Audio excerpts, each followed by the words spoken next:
ದಸರಾ ಹಬ್ಬದ ಪ್ರಯುಕ್ತ ಗುಡಿಬಂಡೆಯಲ್ಲಿ ದಸರಾ ಗಣೇಶ ಮತ್ತು ಗೌರಿ ಮಾತೆಯನ್ನು ಪ್ರತಿಷ್ಠಾಪನೆ ಮಾಡಲಾಗಿದೆ. ಕಳೆದ 3 ವರ್ಷಗಳಿಂದ ಕಾರ್ಯಕ್ರಮ ನಡೆಸಲಾಗುತ್ತಿದ್ದು, ಪ್ರತಿ ವರ್ಷ ದಸರಾ ವೇಳೆ ಗಣೇಶನ ಪ್ರತಿಷ್ಠಾಪನೆ ಮಾಡಲಾಗುತ್ತದೆ. 3ನೇ ವರ್ಷದ ದಸರಾ ಗಣೇಶ ಹಾಗೂ ದುರ್ಗಾ ಮಾತೆಯ ಪ್ರತಿಷ್ಠಾಪನೆಯನ್ನು ಅತ್ಯಂತ ಶ್ರದ್ಧಾಭಕ್ತಿಯಿಂದ ವಿವಿಧ ಪೂಜಾ ಕೈಂಕರ್ಯಗಳನ್ನು ನಡೆಸಲಾಯಿತು. ಮೋದಕ ಪ್ರಿಯ ನಿರ್ವಿಘ್ನಂ ಕುರುಮೇ ದೇವ ಸರ್ವ ಕಾರ್ಯೇಷು ಸರ್ವದಾ ಇಷ್ಟಾಂ ದೇಹಿ ವಿದ್ಯಾಂ ದೇಹಿ ಧನಂ ದೇಹಿ ದೇಹಿ ಸುವ್ರತ ಅನ್ಯಾಂಶ್ಚ ಸರ್ವಕಾಮಾಂಶ್ಚ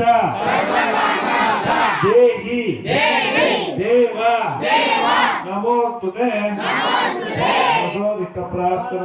ನವರಾತ್ರಿ ಹಿನ್ನೆಲೆಯಲ್ಲಿ ಗುಡಿಬಂಡೆ ಪಟ್ಟಣದ ಸೊಪ್ಪಿನಪೇಟೆಯಲ್ಲಿ ದಸರಾ ಗಣೇಶ ಮಹೋತ್ಸವ ಸಮಿತಿಯಿಂದ ಗಣೇಶ ಮೂರ್ತಿ ಹಾಗೂ ದುರ್ಗಾ ಮಾತೆಯ ಪ್ರತಿಷ್ಠಾಪನೆ ಮತ್ತು ಪ್ರಾಣ ಪ್ರತಿಷ್ಠಾಪನಾ ಕಾರ್ಯಕ್ರಮವನ್ನು ಅತ್ಯಂತ ಶ್ರದ್ಧಾಭಕ್ತಿಯಿಂದ ನೆರವೇರಿಸಲಾಯಿತು. ಪಟ್ಟಣದ ಸೊಪ್ಪಿನಪೇಟೆಯ ಸಪ್ಪಲಮ್ಮ ದೇವಾಲಯದ ಸಮೀಪ ದಸರಾ ಗಣೇಶ ಮಹೋತ್ಸವ ಸಮಿತಿ ವತಿಯಿಂದ 3ನೇ ವರ್ಷದ ದಸರಾ ಗಣಪತಿ ಹಾಗೂ ದುರ್ಗಾ ಮಾತೆಯ ಪ್ರತಿಷ್ಠಾಪನೆ ನೂರಾರು ಭಕ್ತಾದಿಗಳ ಸಮ್ಮುಖದಲ್ಲಿ ಅದ್ದೂರಿಯಾಗಿ ನೆರವೇರಿತು. Satish Babu, CTV news, Gudibande.